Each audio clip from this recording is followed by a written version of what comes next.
Okay. Magandang umaga po.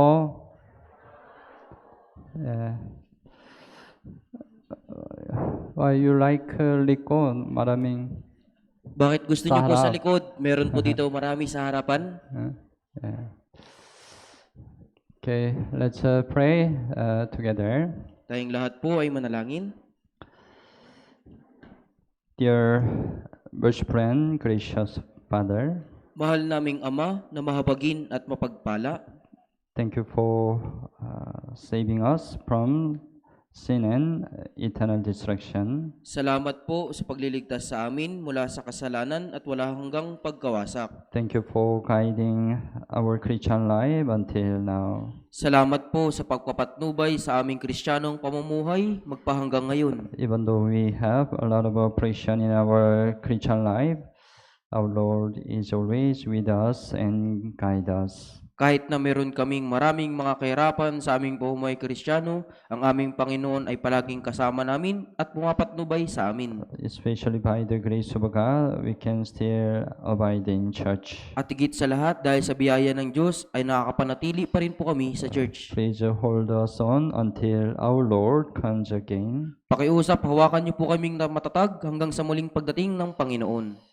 Especially this week, we planned the Grand Bible Seminar with the Korean Mission Team. Higit sa lahat, sa ngayong linggo, magpaplano po kami ng Grand Bible Seminar kasama ng mission team. Please open our mouths to preach the gospel. Pakiusap, buksan niyo po yung aming mga bibig na may pangaral ang Ebanghelyo. And please read many resources to the Bible Seminar. At pakiusap, akayin niyo po ang maraming nawawalang kaluluwa sa Bible Seminar. And let us glorify our Lord by saving many lost souls. Nawa luwalatiin namin ang aming Panginoon sa pagliligtas ng maraming nawawalang kaluluwa. We only rely on your mercy and gracious. Kami po ay umaasa lamang sa iyong habag at biyaya. We pray in Jesus' name. Dinadalangin po namin ito sa pangalan ni Jesus. Amen. Amen. Okay, buksan mo ang Biblia, 2 Timothy chapter 2. Ikalawang Timoteo po, chapter 2. Chapter 2, verse 5 and 6. 2 Timothy chapter 2, verse 5 and 6.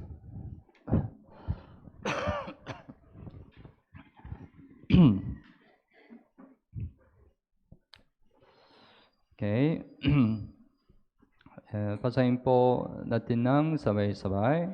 Sino mang manlalaro ay hindi pinuputungan malibang nakipagpaligsahan siya ayon sa mga alituntunin. Ang magsasaka na nakapapakagod ay siyang unang dapat na magkaroon ng bahagi sa mga bunga. Last time we learned, right?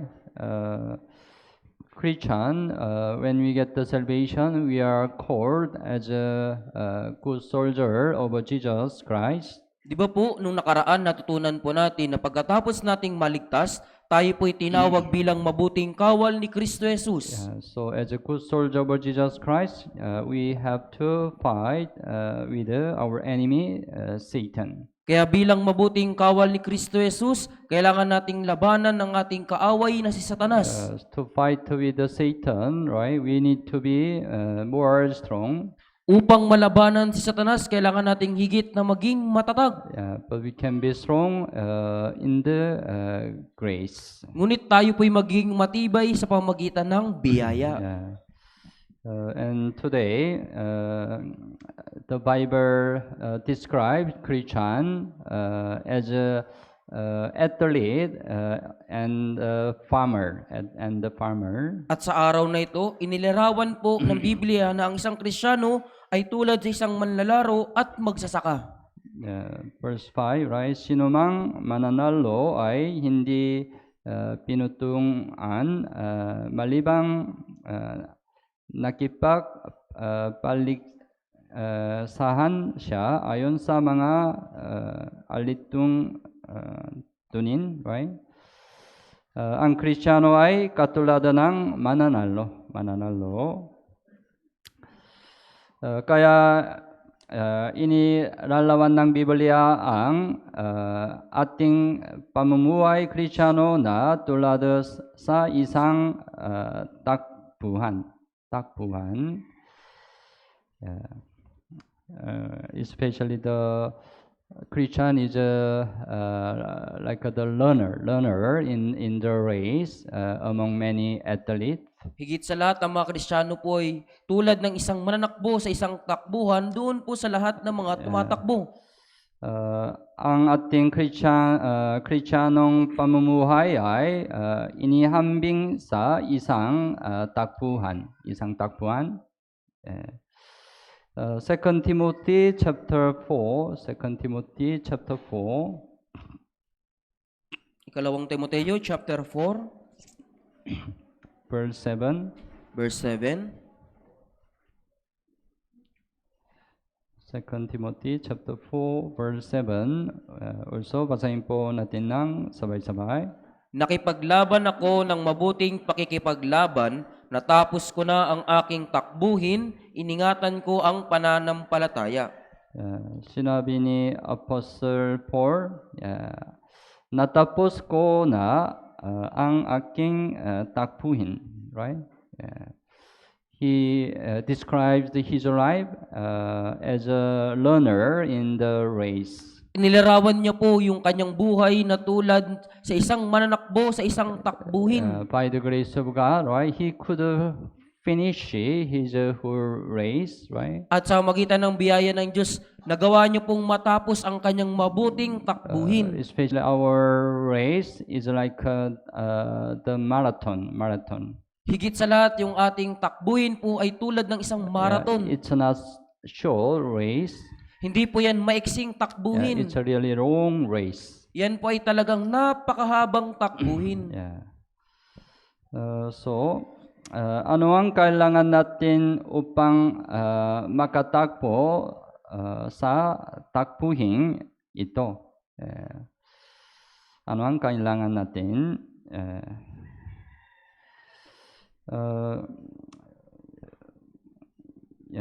Verse 5, 2 Timothy chapter 2, verse 5. Go back. Balikan po natin, ikalawang Timoteo chapter 2, verse 5. Sinumang mananalo ay hindi pinuputungan maliban nakipagpaligsahan siya ayon sa mga alituntunin.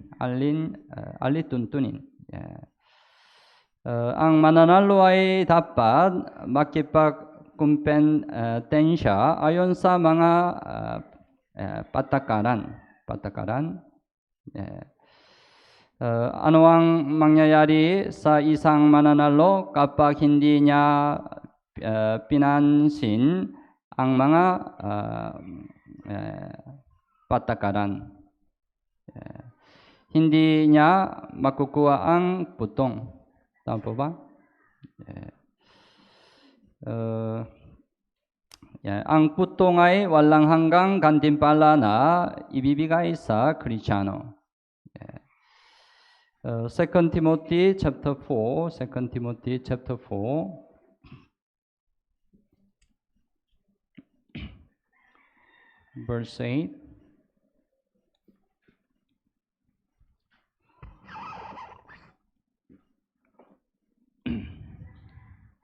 Chapter 4, verse 8. Basahin po natin ng sabay-sabay.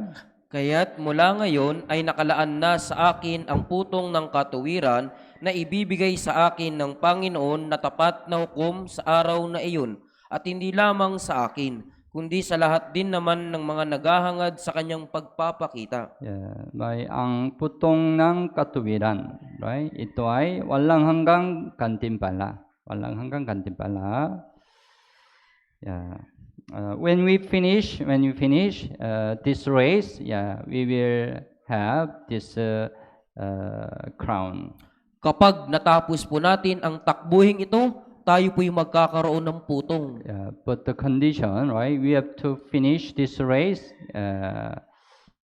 according to the rule, right? Ngunit ang alituntunin po, kailangan po dito, kailangan nating matapos yung takbuhing ito ayon sa alituntunin. We have the rule, right? Meron po tayong mga alituntunin. Yeah. Ano ang panuntunan sa mga ligtas na Kristiyano? Yeah. Ito ang salita ng Diyos. Tama ba? Salita ng Diyos. Yeah. Kailangan nating ipangaral ang salita ng Diyos ng walang pagdaragdag o pagbawas ng salita ng Diyos. Yeah. Buksan mo ang Biblia, Deuteronomy chapter 12. Deuteronomy chapter 12.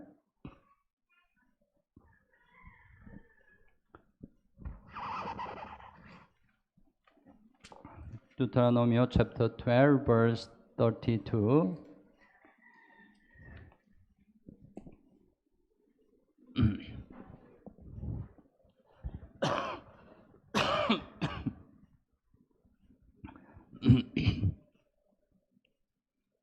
Okay, basahin po natin ng sabay-sabay. Anumang bagay na ipinag-uutos ko sa iyo ay siya mong gagawin, huwag mong daragdagan ni babawasan. 네, huwag mong taragtagan ni babawasan. Yeah. So we shouldn't add or remove from the Word of God. Kaya dapat na hindi tayo magdagdag o magbawas po sa salita ng Diyos.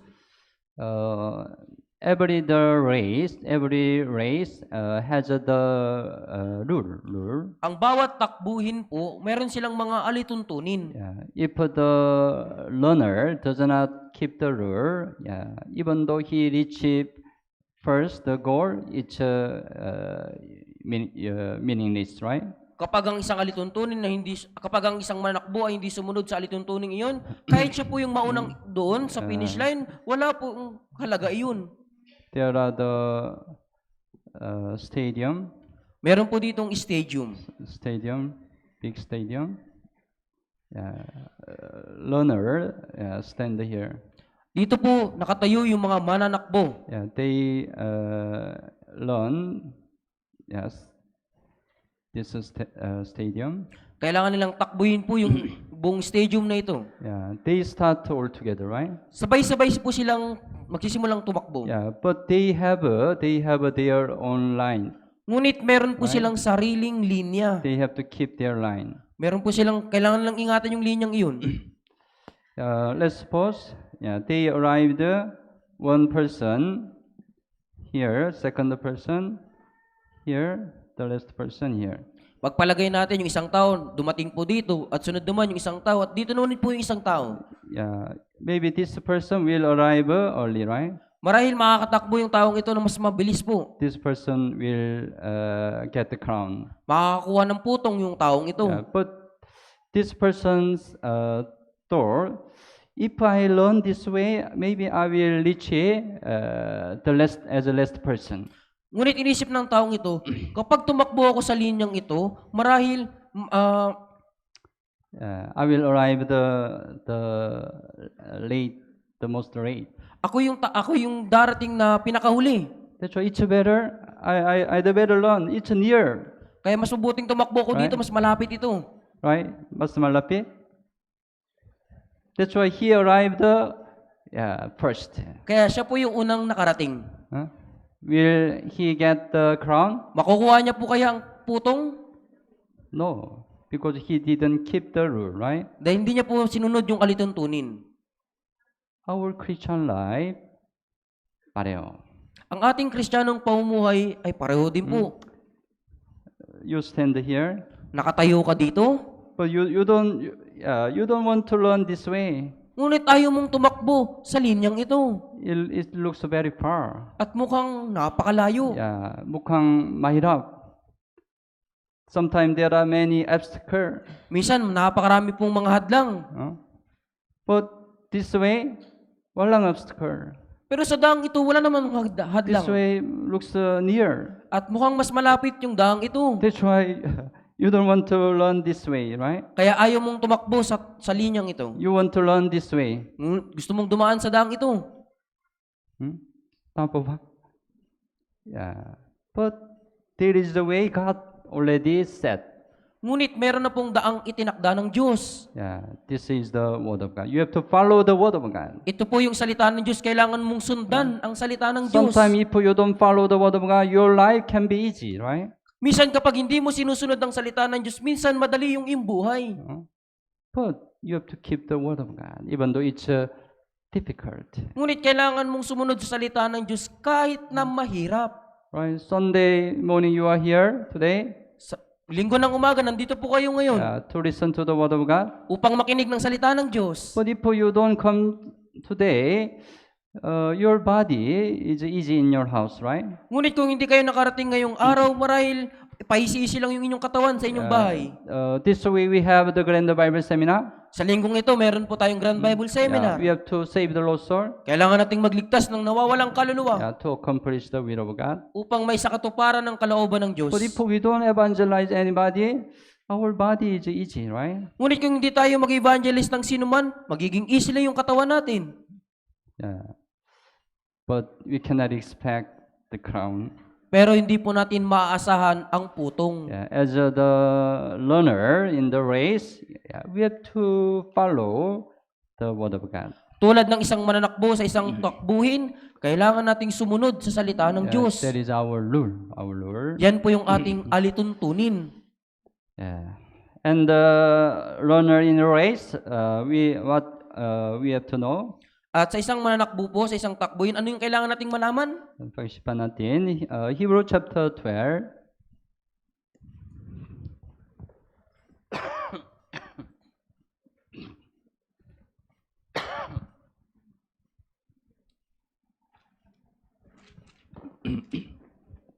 Yeah, Hebrew chapter 12 verse 1. Hebrew chapter 12 verse 1. Okay, basahin po natin ng sabay-sabay. Kaya't yamang napapalibutan tayo ng gayong kakakapal na bilang ng mga saksi, itabi natin ang bawat pabigat at ang pagkakasalang madaling bumibitag sa atin, at tumakbo tayong may pagtitiis sa takbuhing inilagay sa harapan natin.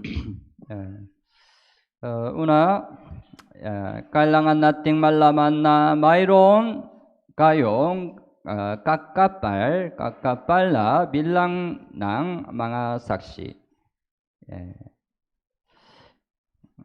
May kakapal na bilang ng mga saksi. Hindi lamang sila manonood, ngunit isang saksi ng pananampalataya. Isang saksi ng pananampalataya. Sila ang ninuno ng pananampalataya na nakasulat sa Hebreo chapter 11. You know, Hebrew chapter 11, there are many forefathers of the faith. At nalalaman po ninyo na sa Hebreo chapter 11, napakarami po dong mga ninuno ng pananampalataya. They are great crowd of witness to us. Sila po yung gayong kakapal na bilang ng mga saksi. Natapos na nila ang takbuhin ng pananampalataya at pinapalakpakan nila tayo upang tapusin ang ating takbuhin hanggang sa huli. So we have to know they are watching us. Kaya kailangan nating malaman sila po ay nanonood sa atin. Forefather of the faith, they are watching us. Yung mga ninuno ng pananampalataya, sila po ay nanonood sa atin. They cheer up. Sila po, pinapalakpakan po nila tayo. Don't be disgraced. Run. Huwag kang manghinaan, tumakbo ka lang. You have to finish this race until the end. Kailangan mong takpusin yung takbuhin ito hanggang wakas. Don't stop. Huwag kang tumigil. Please run. Pakiusap, tumakbo ka. We pray for you. Dinadalangin ka namin. Nagpakita sila ng mabuting halimbawa ng pananampalataya sa pamamagitan ng kanilang buhay sa Biblia. Right? They already showed a good example of the faith, right? Nagpakita na po sila ng mabuting halimbawa ng pananampalataya sa Biblia. Ang kanilang buhay ang humihimok sa atin na tumakbo sa takbuhin ng pananampalataya. So, we have to keep in mind, right? There are many forefathers over the faith who encourage us. Kaya kailangan po nating tandaan, napakarami pong mga ninuno ng pananampalataya ang humihimok po sa atin. Their life in the Bible encourage us, right? Yung kanilang buhay sa Biblia po, yung humihimok sa atin. They already finished the race of the faith, right?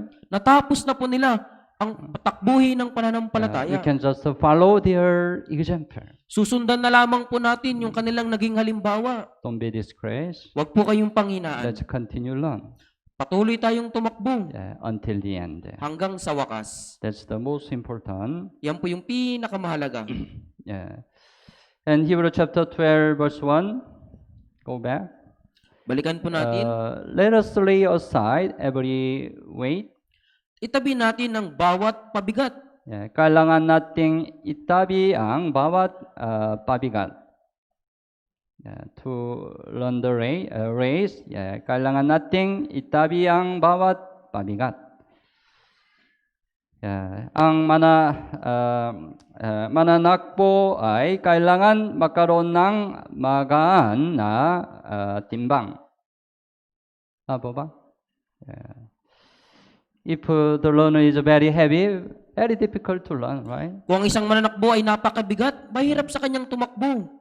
At ang mananakbo ay kailangan magsuot ng magaan na damit. Magaan na damit. Tama ba? Sa panahon ng unang Griego, ang mananalo ay halos hindi nagsusuot ng tela. That's why, in all the Greek, women not allowed to enter the stadium. Alam niyo po sa Griego po, hindi po pinapahintulutan yung mga kababayang pumasok po sa isang stadium. Because the runner, walang damit. Dahil yung mga mananakbo dun ay wala pong mga damit. At ang ligtas na Kristiyano ay kailangan mamuhay sa simpleng pamumuhay. Simpleng pamumuhay. Kailangan nating alisin ang lahat ng humahadarang sa ating buhay na Kristiyano. You have many things that hinder your Christian life. Napakarami po kayong mga bagay na umadlang sa inyong pamumuhay Kristiyano. Cut. Tanggalin niyo po iyon. Make a simple life. Magkaroon kayo ng simpleng pamumuhay. Sa mga araw na ito, lalo na nating pinipigilan ang ating mga mata. Tama? Kailangan nating ilihis ang ating mga mata mula sa mga bagay na walang halaga. Buksan mo ang Biblia, awit 119. Awit 119.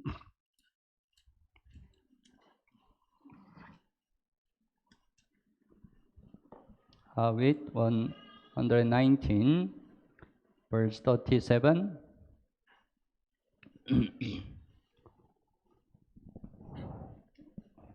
Verse 37, awit 119:37. So, basahin po natin ng sabay-sabay. Ilayo mo ang aking mga mata sa pagtingin sa walang kabuluhan at bigyan mo ako ng buhay sa iyong mga daan. Ilayo mo ang aking mga mata sa pagtingin sa walang kabuluhan. Walang kabuluhan. May maraming walang kabuluhan sa mundong ito. Tama po ba? Especially our time, many people using smartphone. Higit sa lahat sa ating panahon, maraming tao yung gumagamit ng smartphone. Many people are using social media. Maraming tao po yung gumagamit ng social media. Most of Filipino use Facebook, right? Facebook. Di ba po, karami sa mga Pilipino gumagamit ng Facebook. Of course, we can use Facebook for good way. Siyempre, pwede natin gamitin yung Facebook sa mabuting paraan. Sometimes we can get good information. Minsan makakakuha tayo ng mabuting impormasyon. Sometimes we have a fellowship with the brothers and sisters. Minsan nagkakaroon tayo ng fellowship kasama ng ibang kapatid. We can know the church news. Malalaman po natin yung tungkol sa church news. Yeah, but sometimes we can waste a lot of time because of using Facebook. Ngunit minsan nasasayang po yung ating napakaraming oras dahil sa paggamit ng Facebook. Because of many contents in the Facebook is not related with our Christian life. Dahil maraming nilalaman sa Facebook yung walang kaugnayan sa ating buhay Kristiyano. Most of the contents relate with this world. Karamihan sa mga nilalaman po may kaugnayan sa mundong ito. Right? Most of the content takes away our heart from our Lord. Karamihan sa mga nilalaman po nito ay inilalayo yung ating puso mula sa Panginoon.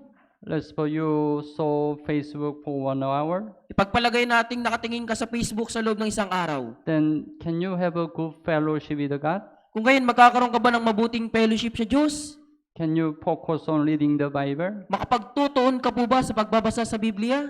Can you focus on the prayer? Makapagtuon ka ba sa pananalangin? Why not, right? Because your heart was taken by this world. Dahil ang iyong puso ay nalayo na po mula, ay inalis, nakuha na po ng sandibutan ito. Yeah. Not only Facebook, there are many social media. Hindi lamang sa Facebook, napakaraming social media. From where they came from? Saan po ba ito nagmula? Original source, right? It's works of Satan. Sa katunayan, ito po ay mga gawa ni Satanas. Satan doesn't want people focus on the Bible, focus on God, Ayaw ni Satanas na ang mga tao ay magtuon sa Diyos at sa Biblia. right?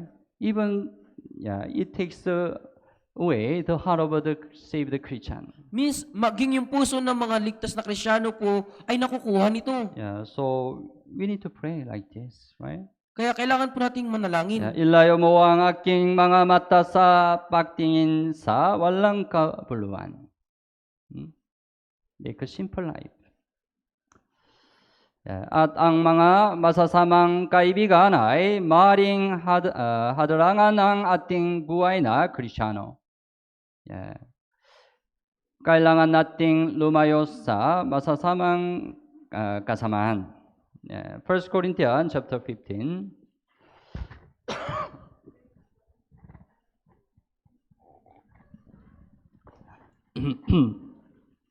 First Corinthians 15, verse 33. 1 Corinthians 15, verse 33. Basahin po natin ng sabay-sabay. Huwag kayong padaya. Ang masasamang kasamahan ay sumisira ng magagandang ugali.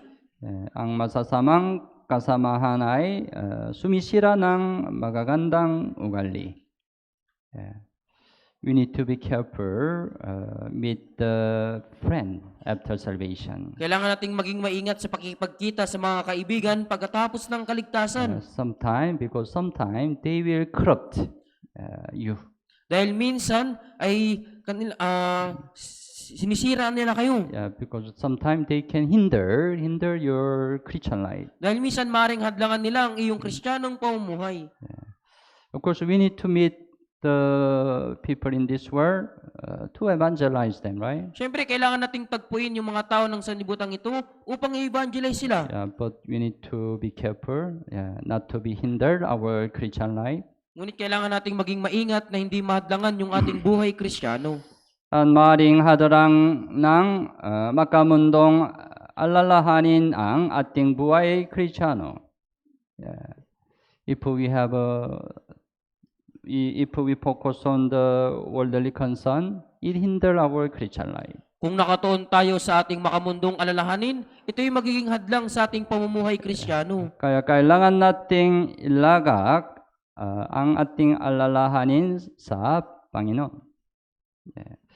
Buksan mo ang Biblia, unang Pedro chapter 5. Unang Pedro chapter 5, verse 7.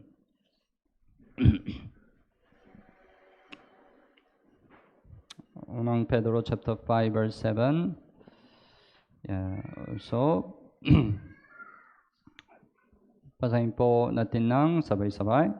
Ilagak ninyo sa Kanya ang lahat ng inyong kabalisahan sapagkat siya'y nagmamalasakit sa inyo. Ilagang ninyo sa Kanya ang lahat ng inyong kabalisan.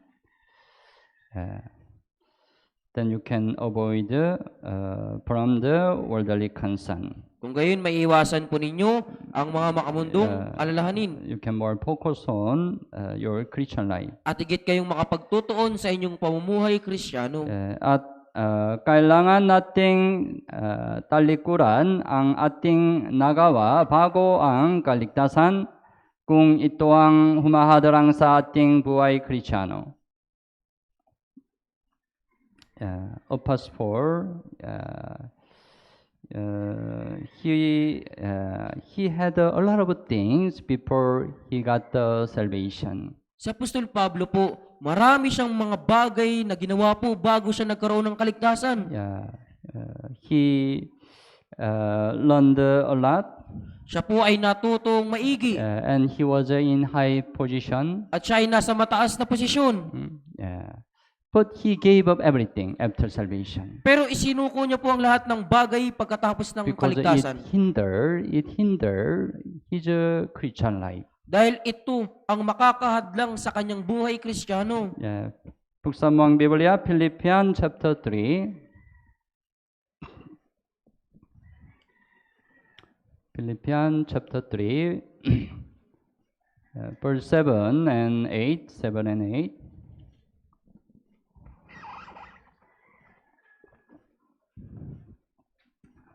Seven and 8. Okay.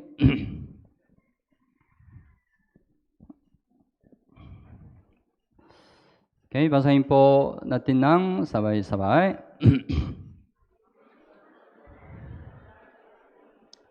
Ay inari kong kalugihan alang-alang kay Kristo.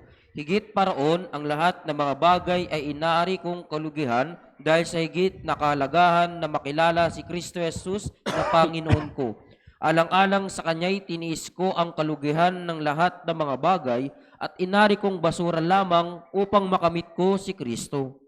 Verse 7, right? Kayunman ang mga bagay na sa akin ay naging pakinabang, ay inari kong kalugihan alang-alang kay Kristo.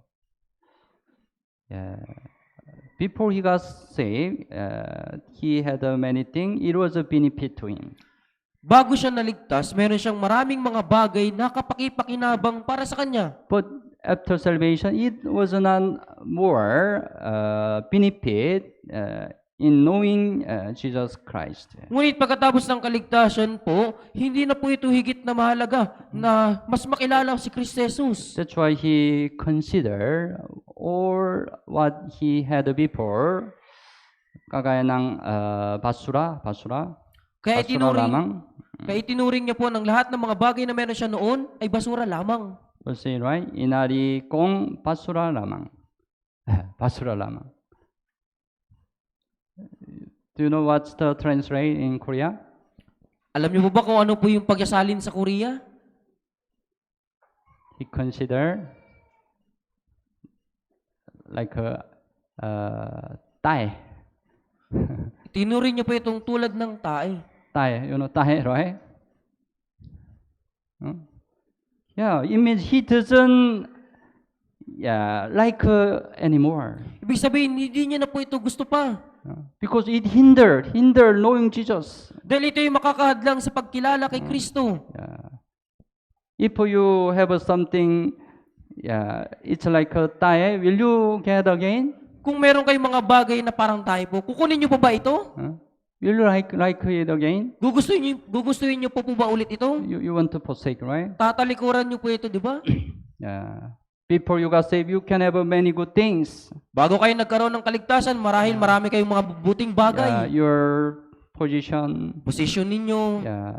Many worldly things. Maraming makamundong bagay. Many worldly friends. Maraming makamundong mga kaibigan. But if all these hinder your Christian life, you need to consider tae. Ngunit kung ang lahat ng ito ay makakahadlang sa inyong pamumuhay Kristiyano, ituring niyo po itong tae. Make a simple life. Magkaroon kayo ng simpleng pamumuhay. Then we can learn this race. Kung gayon makakatakbo tayo sa takbuhing ito. Yeah. Hebrew chapter 12, go back, verse 1. So let us lay aside every weight, Kaya itabi natin ang bawat pabigat. after then the sin which is so easily ensnares us. Pagkatapos nito, yung kasalanang madaling bumibitag sa atin. Kailangan nating talikuran ang kasalanan na bumibitak sa atin. Laging gumagawa ng bitak si Satanas upang tayo ay matisod. We have to know. Yeah. 2 Timothy chapter 2, 북삼왕 비블리아, 2 Timothy chapter 2, verse 26. Chapter 2, verse 26.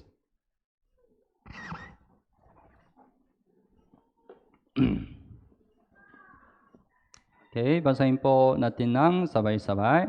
At sila'y matauhan at makawala sa bitag ng dyablo na bumihag sa kanila upang gawin ang kanyang kalooban. Sa bitang ng Diablo. May bitang ng Diablo, right? Inilagay ni Satanas ang bitak kung saan naroon ang pinakamahina kong bagay. Tama? You have a weak thing in you, right? Meron, tama po, di ba? Meron kang mahinang bagay sa iyo.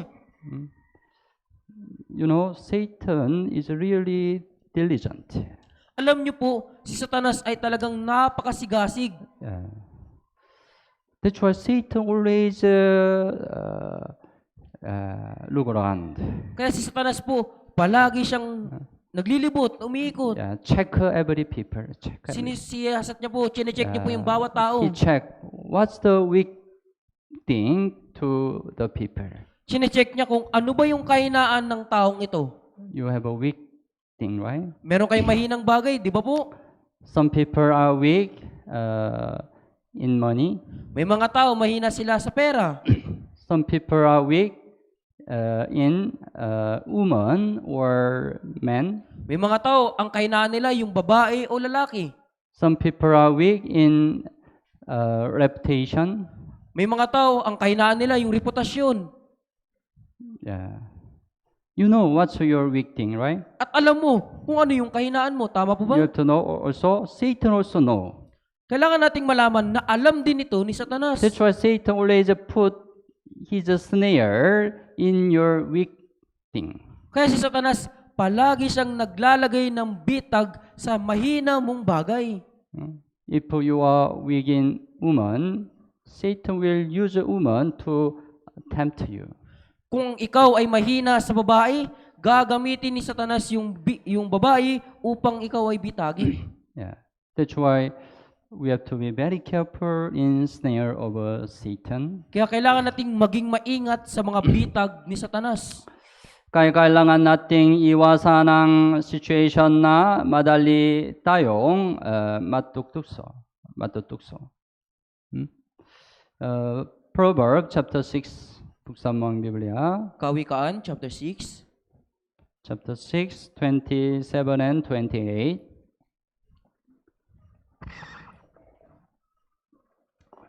(27 and 28). Okay. Basahin po natin ng sabay-sabay. Makapagdadala ba ng apoy ang isang tao sa kanyang kandungan at hindi masusunog ang kanyang kasuotan? Sa nagbabagang uling makakalakad ba ang isang tao at ang kanyang mga paa ay hindi mapapaso? Is it possible you take fire to your bosom? You are not burned? Posible po ba na ilagay mo ang apoy sa iyong kandungan at hindi ka masusunog? I'll be okay. I fire. Oo, okay lang kahit apoy ito. You will be burned, right? Masusunog ka, tama po ba? It's impossible. Imposible po You iyon. better don't take fire in your bosom. Mas mabuting huwag kang magdala ng apoy sa iyong kandungan. Some Christians are weak in alcohol, drinking alcohol. May mga Kristiyano po, di ba? Mahina sila sa pag-inom sa alak. Before salvation, always drink alcohol. Bago yung kaligtasan, palagi silang umiinom ng alak. Enjoy with the elderly friend by drinking alcohol. Nagsasaya kasama ng mga mundong kaibigan na umiinom ng alak. Yeah, it's a weak thing Yan after yung salvation. Yan yung mahinang bagay pagkatapos ng kaligtasan. But the Christian said, now I'm already saved. Ngunit may mga Kristiyano nagsabi, ligtas na ako ngayon. I can overcome. I don't drink anymore. Mapagtatagumpayan ko ito at hindi na ako iinom ulit. Then your elderly friend invite you to drinking house. Pagkatapos, inimbitahan ka ng iyong kaibigan, mga mundong kaibigan sa beer house. No problem, I will overcome. Walang problema, mapagtatagumpayan ko ito. Yeah, even though there is alcohol, I will not drink. Kahit na mayroong alak dyan, hindi ako iinom. Then you go to drinking house. Pagkatapos, nagpunta ka dun sa beer house. Can you overcome there? Mapagtatagumpayan mo kaya doon? Your friend will continuously tempt you. Yung kaibigan mo, patuloy kanyang tutuksuhin. As soon as you look at the alcohol, your heart is changing. Sa sandaling tumingin ka na sa alak, yung puso mo mababago. I just konti lang taste. Titikman ko ko lang. Yeah. But what will happen after that? Pero ano mangyari pagkatapos po nun? Just one cup. Isang baso lang. Yeah, after that you continue, right? Pagkatapos nun, magpapatuloy ka. You do better don't go there, right? Mas mabuting huwag ka na lang magtungo doon. Tama Even ba? though you are saved, you are still weak. Kahit na ligtas ka na, mahina ka pa rin. Yeah, Satan put the snare there, right? Si Satanas naglagay siya ng bitag doon. Don't go there. Huwag kang pumunta doon. Yeah. So you have to forsake the sin that snare your Christian life. Kaya kailangan nyo pong talikuran yung mga kasalanang bumibitag sa inyo na inilagay ni Satanas. Then we can continue run this race. Kung gayon, makakatakbo kayo sa takbuhing ito. Yeah. At ang mananalo ay kailangan magpigil sa lahat ng bagay. Yeah. Buksan mo ang Biblia, 1 Corinthians chapter 9. Unang Korinto, Kapitulo 9. 9 verse 25. Versikulo 25. 1 Corinthians chapter 9 verse 25. 25 and 26. Yeah, 25 and 26. Basahin po natin ng sabay-sabay. Ang bawat nakikipaglaban sa mga palaro ay nagpipigil sa sarili sa lahat ng mga bagay. Ginagawa nila iyon upang sila ay makatanggap ng isang korona na may pagkasira, ngunit tayo'y sa walang pagkasira. Kaya ako'y tumatakbo na hindi gaya ng walang katiyakan. Hindi ako sumusuntok na hindi gaya ng sumusuntok sa hangin. 25, ang bawat nakikipaglaban sa mga paralo ay nagpipigil, right? Nagpipigil sa sarili sa lahat ng mga bagay. We cannot run this race until the end if we don't have self-control.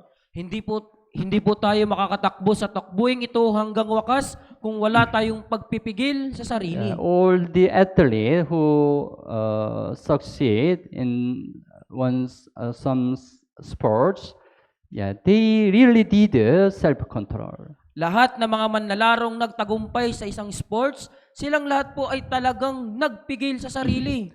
What sportsman you like? Anong sports po yung gusto ninyo? Maybe you like Pacquiao. Gusto nyo po si Pacquiao, di ba po? The boxer, right? Boksingero. He was a very successful boxer. Isa po siyang matagumpay na boksingero. Yeah. How could he become successful boxer? Paano niya po nagawang maging matagumpay na boksingero? Yeah, of course, he really did the self-control. Siyempre po talagang ginawa niya yung pagpipigil sa sarili. He want to enjoy this world, right? Nais niya din pong magsaya sa mundong ito. But to win the fighting, he need a lot of exercise, practice, right? Ngunit upang manalo sa isang labanan, kailangan niyang magkaroon ng maraming pagsasanay.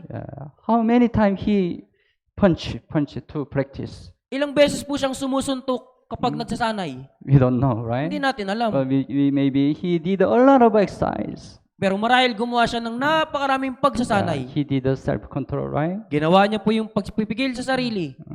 He want to go outside, but he did a self-control. Gusto niyang pumunta sa labas pero nagpigil siya sa sarili. Yeah.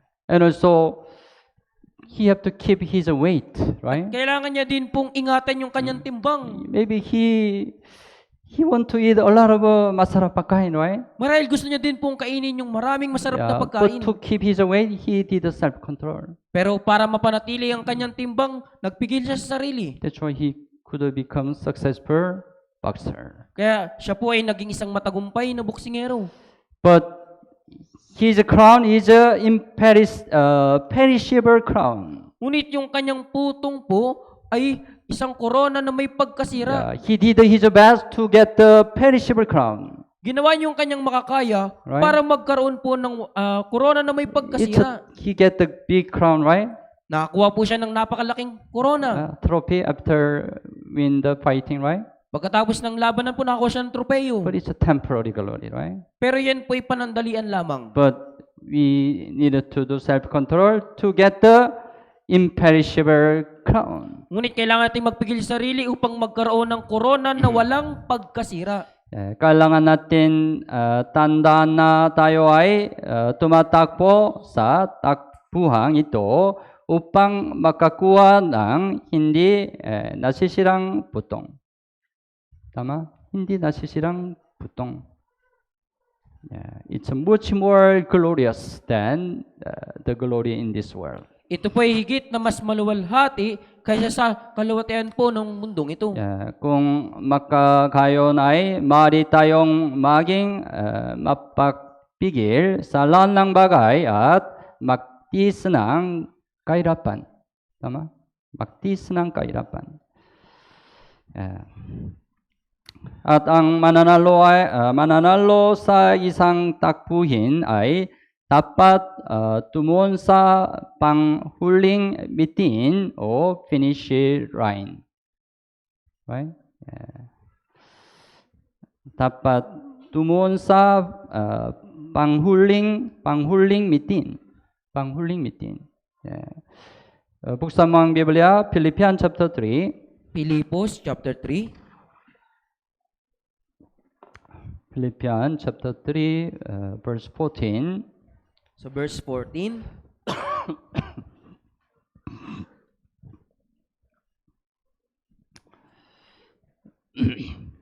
Chapter 3, verse 14.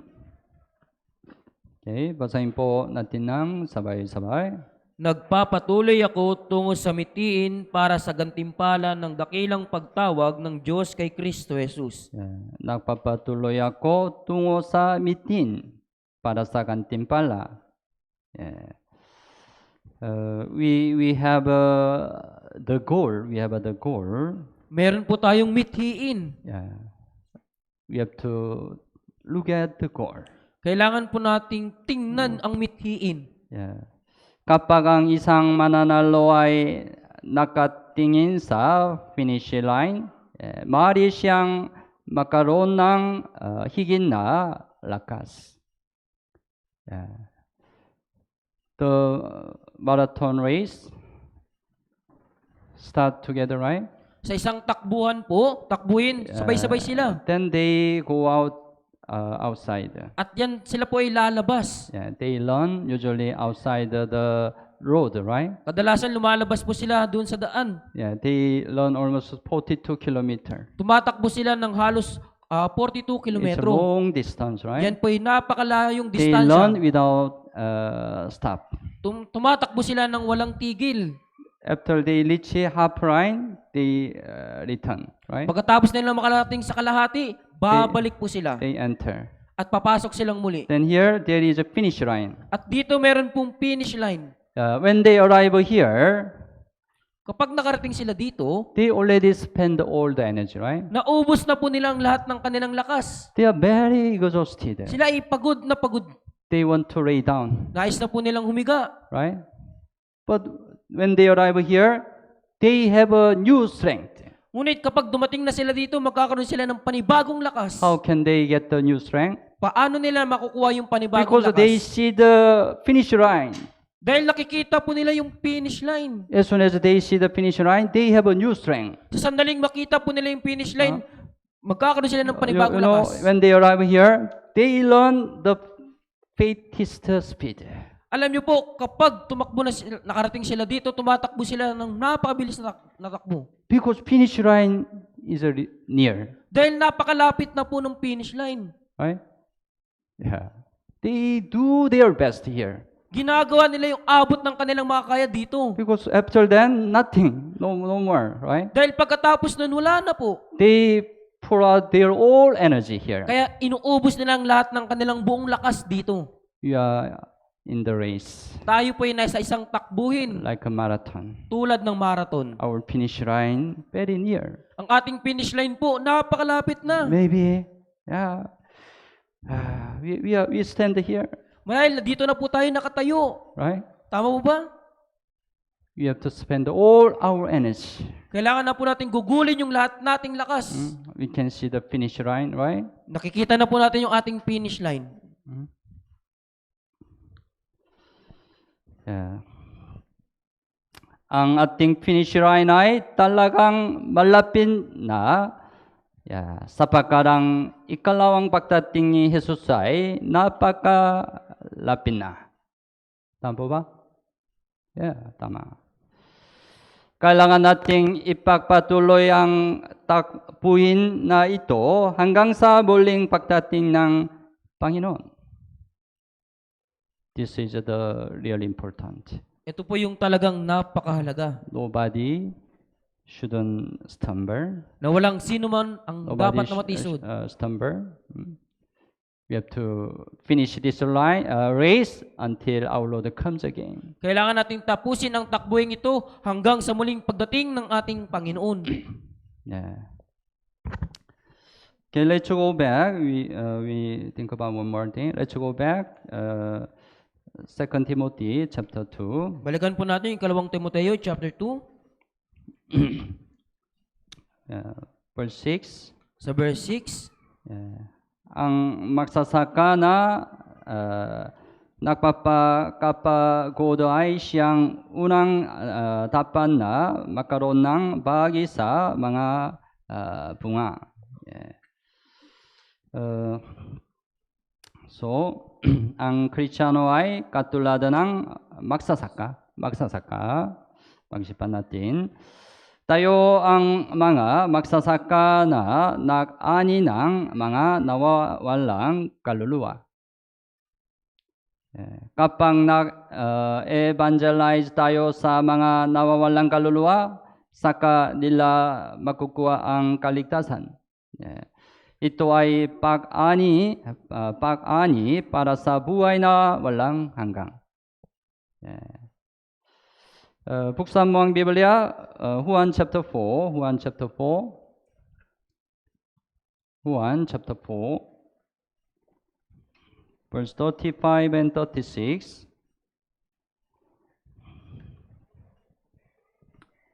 35 and 36, Juan chapter 4.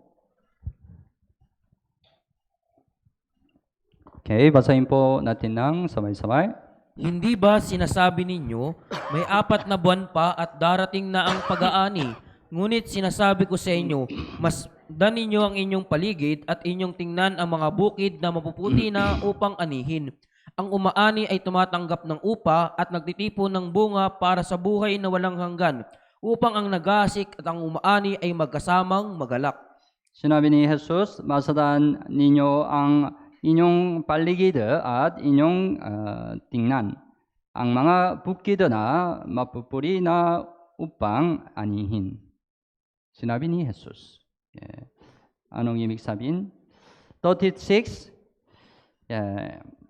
nagtitipon ng bunga para sa buhay na walang hanggan. So we can know, right? This harvest is not the harvest on the field outside, right? Kaya malaman natin ang anihan na ito ay hindi po yung anihan po doon sa mga bukid. Yeah, it is the harvest for the lost soul, right? Ito yung anihan para sa mga nawawalang kaluluwa. It's harvest for the eternal life, right? Ito yung pag-aani para sa buhay na walang hanggan. Yeah, at tayo ay mas manggagawa para sa pag-ani na ito. Tayo ay mga manggagawa. Buksan mo ang Biblia, Matthew chapter 9, Matthew chapter 9.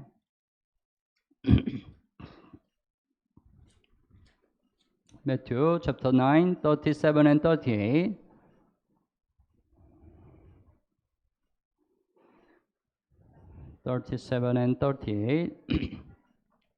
Okay. Basahin po natin ng sabay-sabay. Kaya't sinabi niya sa kanyang mga alagad, tunay na napakarami ng aanihin, ngunit kakaunti ang manggagawa. Idalangin ninyo sa Panginoon ng anihin na magpadala ng mga manggagawa sa kanyang aanihin. Yeah, sinabi ni Jesus, right? Tunay na napakarami ng anihan. Yeah, ngunit kakaunti ang manggagawa. Anong ibig sabihin? This harvest also not harvest outside the field. Ang anihan na ito hindi rin po yung anihan sa mga bukid. It means that there are so many lost souls we have to save. Ibig sabihin, napakaraming ligaw na kaluluwang kailangan nating iligtas. But there are very few who can save them. Ngunit kakaunti lamang po yung makapagliligtas sa kanila. Yeah. Tayo ay mga manggagawa, right? To save the lost soul, to harvest the lost soul, what do we need? Upang anihin po yung mga nawawalang kaluluwa, ano po yung kailangan natin? Ang magsasaka ay nangangailangan ng maraming paggawa at practice upang makuha ang bunga. Tama po ba? Yeah. Makukuha rin natin ang bunga ng evangelism na may maraming paggawa at practice.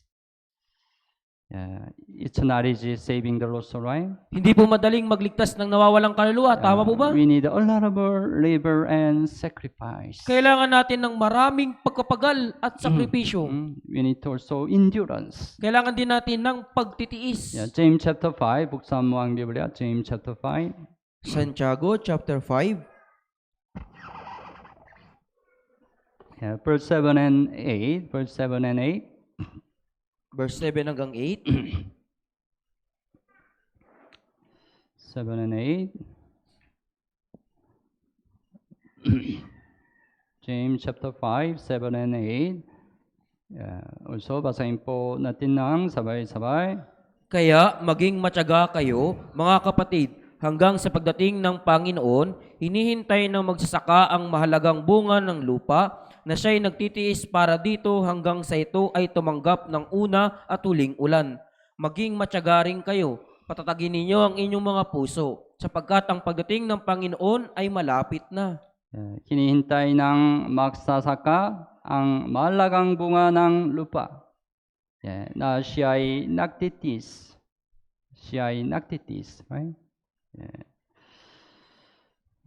May pag-asa ang magsasaka na makuha ang bunga, kaya magagawa niyang practice ng kahirapan. Magagawa din nating magtiis ng kahirapan sa pamagitan ng paghawak sa pag-asa. Buksan mo ang Biblia, unang Korinto chapter 9. Unang Korinto chapter 9. Verse 10.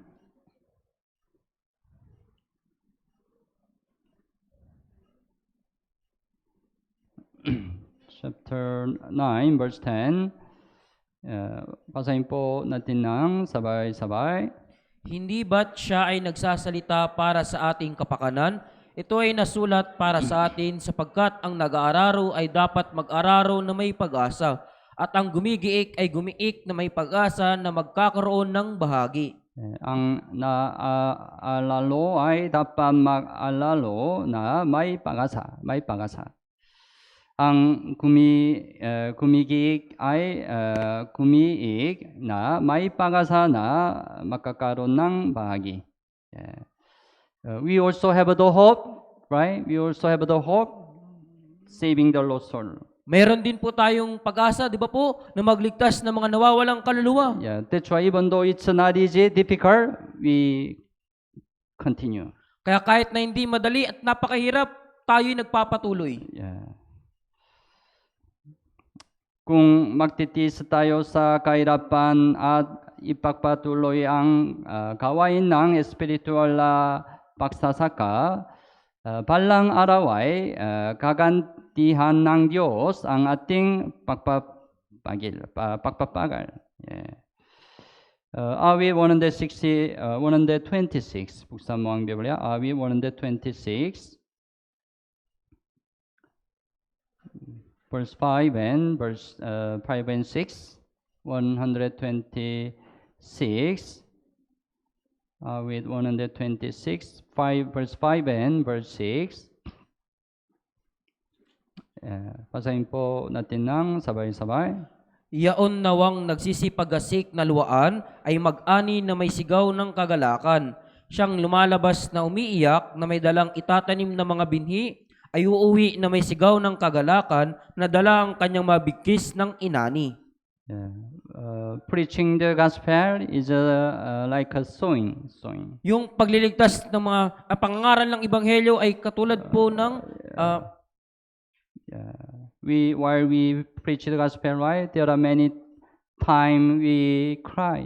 Sa pangangaral ng ebanghelyo, maraming beses po tayong lumuluha, umiiyak. Because sometimes they are very stubborn. Dahil minsan sila po ay napakatigas. Yeah, we experience they don't have interest in the Bible seminar. Naranasan natin na wala silang interest sa Bible seminar. Sometimes they persecute us. Minsan inuusig nila tayo. They blame us. Sinisisi nila tayo. Yeah, then we want to cry. Pagkatapos gusto nating lumuha, umiyak. Yeah, we have a tear, right? Meron po tayong luha, di ba? But God look at all our tear. Ngunit tinitingnan ng Diyos ang lahat ng ating pagluha. Yeah, He will repay. At kanyang susuklian. So, those who sow in tears shall live in joy. Siyang nagsisipagasik na luan ay mag-aani. Don't be discouraged even you fail.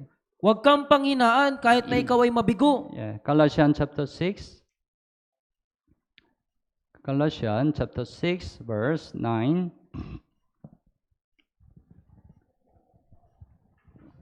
Galatians chapter 6 verse 9. So, basahin po natin ng sabay-sabay. At huwag tayong manghinawa sa paggawa ng mabuti, sapagkat sa takdang panahon ay mag-aani tayo kung hindi tayo manlulupaypay. Sapagkat sa takdang panahon ay mag-aani tayo. Kung hindi tayo manlulupaypay. So, you already maybe have the chance to try to evangelize somebody. Marahil nagkaroon na kayo ng pagkakataon na evangelize ang isang tao. You already failed. At nabigo ka na. Don't be depressed. Huwag kang ma-depress. God look at your tear. Tinitingnan ng Diyos ang iyong luha. When God's time come, God change their heart.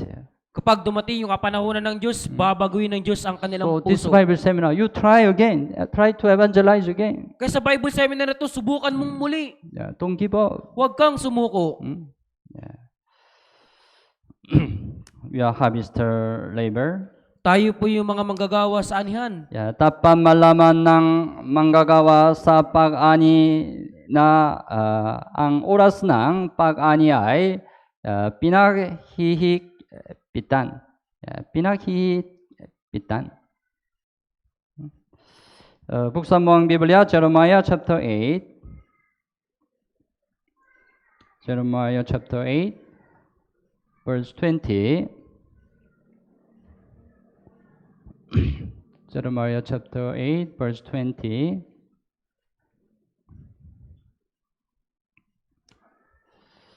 Okay. Basahin po natin ng sabay-sabay. Ang pag-aani ay nakaraan, ang tag-init ay tapos na, at tayo'y hindi ligtas. ang pag-ani ay nakaraan, ang tag-init ay tapos na. Tama? At tayo'y hindi ligtas. If the harvest season finish, they don't have any more chance to be saved. Kung ang panahon ng pag-aani ay matapos, wala na silang pagkakataong maligtas. Harvest season is a summer season. Ang panahon ng anihan po ay panahon ng tag-init. Yeah, we learn the parable of a fig tree, right? Natutunan natin yung talinghaga ng puno ng igos. Yeah, when summer is near, right? Fig tree give birth to the branch become tender, right? Kapag malapit na yung tag-init, yung puno ng igos, nagkakaroon po siya ng mga nagkakaroon po siya ng mga tangkay. Yeah, then our Lord is in front of the door, right? Pagkatapos yung ating Panginoon po ay nasa pintuan na. Jesus' second coming is near. Yung ikalawang pagdating ni Jesus po ay napakalapit na. Yeah, napakaraming nawawalang kaluluwa na hindi ligtas. Sinabi nila na ang pag-ani ay lumipas na, ang tag-araw ay tapos na, at tayo ay hindi ligtas. Yeah. They are crying. They cry out. Sila po'y sumisigaw. Who can save us? Sino yung makapagliligtas sa amin? Please save us. Pakiusap, iligtas Harvest kami. is finished, Malapit ng halos tapos but na I am ang not tag-init. yet saved. Ngunit hindi pa rin ako Please ligtas. save me. Pakiusap, iligtas mo They ako. now they cry out. Ngayon po, umiiyak sila, sumisigaw sila. Who can save them? Sinong makapagliligtas sa kanila? We are the one who can save them, right? Tayo po ang siyang mismong makapagliligtas sa kanila. Because harvest is almost finished. Dahil yung anihan po ay halos matatapos na. Yeah. Ang oras ng pag-ani ay mahigpit. It does not continue until the end, right? Dahil hindi ito magpapatuloy hanggang wakas. Yeah. Kung mawawalan tayo ng pagkakataon, walang pagkakataong na magawa ang pag-ani. Yeah. The fruit, right? There is a season we have to harvest. Sa mga prutas po, di ba may kapanahunan upang tayo ay mag-ani? The mango tree, right? Usually the April is a harvest season. Yung mangga po, di ba, kadalasan sa panahon sa tuwing Abril. If we don't harvest, what will happen the fruit? Kung di natin anihin po yung prutas, anong mangyayari sa prutas? Already fell down. Yan po ay mahuhulog. It will be rotten, Yan po ay mabubulok. right? Tamo ba? Gayon din may panahon kung kailan maligtas ang mga nawawalang kaluluwa. Kung mawala ang kanilang panahon para sa kaligtasan, hindi sila maliligtas. Not only our Lord Jesus' second coming is near, but also some people can die accidentally. Hindi lamang malapit ang ikalawang pagdating ng ating Panginoon, ngunit yung aksidente po ay anumang oras ay pwedeng mangyari. Right? Sometimes we experience, right?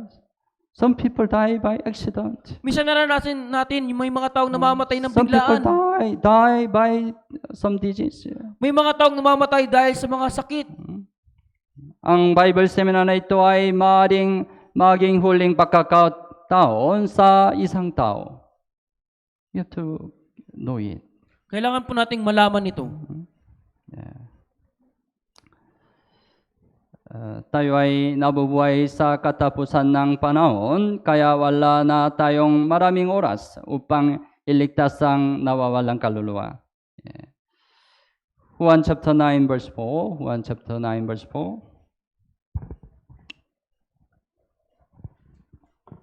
9 verse 4.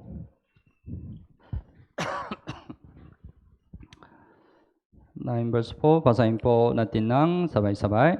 Kailangan nating gawin ang mga gawa niyang nagsugo sa akin. Samantalang araw pa, dumarating ang gabi na walang taong makakagawa. Samantalang araw pa. Ang ibig sabihin ng araw ay ang oras bago muling dumating si Jesus. Ang ibig sabihin ng gabi ay pagkatapos na muling pagdating ni Jesus. Yeah, we are in the day still. We are in the day still. Tayo po'y nasa araw pa rin po. But someday, night will come. Ngunit balang araw, darating po yung gabi. Someday, Jesus will come again. Balang araw, si Jesus ay darating muli. Then we don't have any more chance to save the lost soul. Kung gayon, wala na tayong pagkakataon pang iligtas yung mga nawawalang kaluluwa. But we still have the chance. Ngunit may pagkakataon pa rin tayo. This week, we still have the chance to save the lost soul, right? Sa linggong ito, may pagkakataon pa rin tayong iligtas ang mga nawawalang kaluluwa. That's why God allow this week the Grand Bible Seminar. Kaya ipinahintulot ng Diyos sa linggong ito ang Grand Bible Seminar. It's a harvest time. Harvest time. Yan yung panahon ng pag-aani. Bilang espiritual na magsasaka, hindi tayo dapat magkaroon ng espiritual na pagkakatulog. Pagkakatulog. Buksan mo ang Biblia, Proverbs chapter, Kaikan chapter 10, verse 5.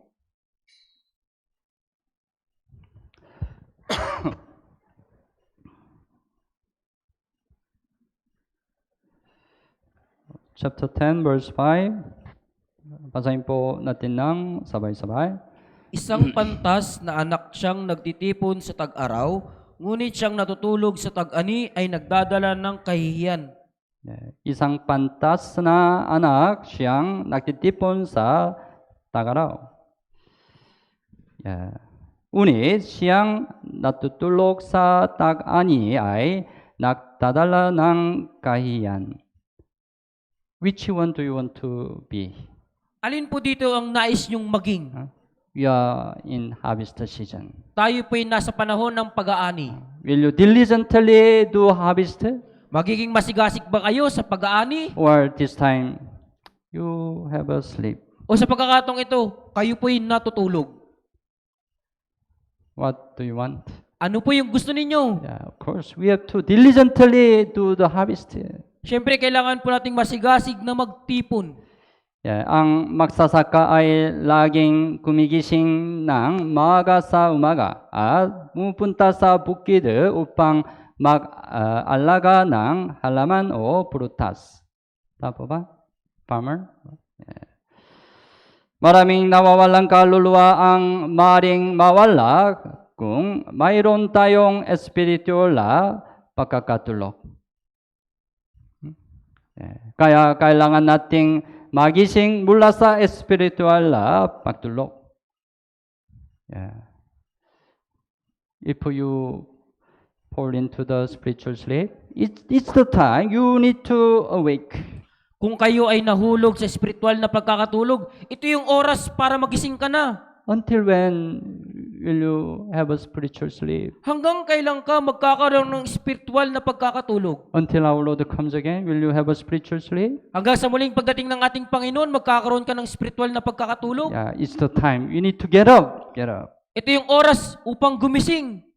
This week, it's the time. We need to get up. Get up. Ang linggong ito, yung oras upang tayo ay magising. We have to do harvest. Harvest. Kailangan natin gawin po yung pag-aani. So, maging tapat tayong magsasaka tulad ng laming ng Niebe sa panahon ng pag-ani. The last verse, the Proverb 25. Kawikaan po, chapter 25. Verse 13. Proverb 25, verse 13. Okay. Pasahin po natin ng sabay-sabay. Tulad ng lamig ng niebe sa panahon ng anihan, ang tapat na sugos sa kanila na nagsugos sa kanya, sapagkat kanyang pinagiginhawa ang espiritu ng mga Panginoon niya. Kung tayo ay tapat sa pag-ani para sa mga nawawalang kaluluwa, maaari tayong maging laming ng niebe sa panahon ng pag-ani. Summer season, harvest season, very hot season, right? Sa panahon ng tag-init, di po, talagang napakainit. But you drink water, cold water with the ice. Pero pagpalagay natin uminom ka ng tubig, tubig na may yelo, You'll be really pleased, right? at ikaw ay talagang magiginhawa. Our Master, our Lord will be pleased. Yung ating Panginoon ay masisiyahan. talagang mapapasaya natin ang Panginoon. Yeah, this week we can please our Lord. Sa linggong ito, mapapasaya natin ang Panginoon. Yeah, if we do our best to save the lost soul, we can really please the Lord. Kung gagawin natin yung abot ng makakaya nating magligtas ng mga nawawalang kaluluwa, Yeah, mapapasaya natin ang Panginoon. We are the harvester labor. Tayo po yung mga manggagawang umaani. Yeah. So I hope all our brothers and sisters can participate in the works of God. Kaya umaasa po ako na tayong lahat ng mga kapatid po ay makikilahok sa gawain ng Diyos. So at first, you try to preach the gospel. Kaya una, subukan mong ipangaral ang Ebanghelyo. Yeah, we still have the time, right? Meron pa rin po tayong oras. Yeah, try to open your mouth Subukan mong buksan ang iyong bibig by relying on God. na nagtitiwala sa Panginoon. God will be with you. Ang Diyos ay magiging kasama mo. God will help you. Tutulungan ka ng Diyos. Even though you fail, no problem. Kahit na mabigo ka, walang No problema. problem. Wala pong problema. Even though you don't bring any newcomer, no problem. Kahit na wala kang dalang newcomer, walang problema. But even though you cannot come, you cannot bring any newcomer, you have to come. Kahit na hindi ka mapagdala ng newcomer, kailangan mo dumating. Yeah, you can help the newcomer can be saved through your prayer, right? Matutulungan mo yung mga newcomer na maligtas sa pamagitan ng iyong panalangin. When we come here, you can really sincerely pray for them, right? Kapag pumunta ka dito, talagang tapat kang manalangin para sa kanila. So lahat come. Tayong lahat po pumunta. Okay? Okay po ba? Yeah, especially this week from Korea, 11 Korean mission team visit here. Higit sa lahat sa linggong ito, mula sa Korea, 11 mission team po yung pupunta dito. Yeah, they really sacrifice many things. Marami silang isinakripisyo. Yeah, they sacrifice their own money. Isinakripisyo nila yung kanilang sariling pera. Yeah, and they sacrifice whole weeks. At isinakripisyo nila yung kanilang buong isang linggo. Yeah. That's why, because they want to see the great works of God. Dahil nais nilang makita yung dakilang pagkilos ng Diyos. Not only our 11 mission team, but also our supporting church, Shua Church. All the brothers and sisters, they pray for us. At hindi lamang po yung 11 mission team po, maging yung Siwa Church po ay nananalangin para sa atin. That's why this way, I convinced our Lord really greatly work through us. Kaya sa linggong ito, ako ay naniniwala na ang Diyos ay talagang kikilos ay gagawa sa atin. Don't lose this great chance. Huwag niyo pong sayangin yung dakilang pagkakataong ito. Okay, see you on Tuesday. Okay po ba magkikita tayo sa Tuesday? Okay, let's pray together. Tayong lahat po ay manalangin. Dear worshipful and gracious Father, Mahal naming Ama na mabagin at mapagpala, thank you for saving us from sin and eternal destruction. salamat po sa pagliligtas sa amin mula sa kasalanan mula hanggang pagkawasak. Thank you for guiding us to abide in church until now. Salamat po sa pagkapatnubay sa amin na manatili sa church magpahanggang ngayon. Today we learn we are athlete and the farmer. Sa araw na ito, natutunan po namin na kami po isang manlalaro at isang So magsasaka. let us learn our race until our Lord comes again. Kaya nawa, tumakbo kami sa aming takbuhin hanggang sa muling pagdating ng aming Panginoon. And also as a spiritual farmer, let us save many lost souls. At bilang isang espiritual na magsasaka, nawa magligtas kami ng maraming nawawalang kaluluwa. This week God allowed great chance we can save the lost soul through the Grand Bible Seminar. Sa lunggong ito, ipinahintulot ng Diyos yung dakilang pagkakataon na magligtas kami ng maraming ligaw na kaluluwa sa pamagitan ng Bible Seminar. Please allow all the situations so that all our brothers and sisters can participate in the Bible Seminar. Ipahintulot niyo po ang lahat ng sitwasyon upang sa gayon ang lahat ng mga brothers and sisters ay makalahok sa Bible Seminar. And please lead many lost souls to the Bible Seminar. At pakiusap, akayin niyo po ang maraming ligaw na kaluluwa sa Bible Seminar. And let us glorify our Lord through, by saving the many lost souls. At nawa, luwalatihin namin ang aming Panginoon sa magitan ng pagliligtas ng maraming nawawalang kaluluwa. We only rely on your mercy and gracious. Umaasa lamang po kami sa iyong habag at biyaya. We pray in Jesus' name. Dinadalangin po namin ito sa pangalan ni Jesus. Amen. Amen.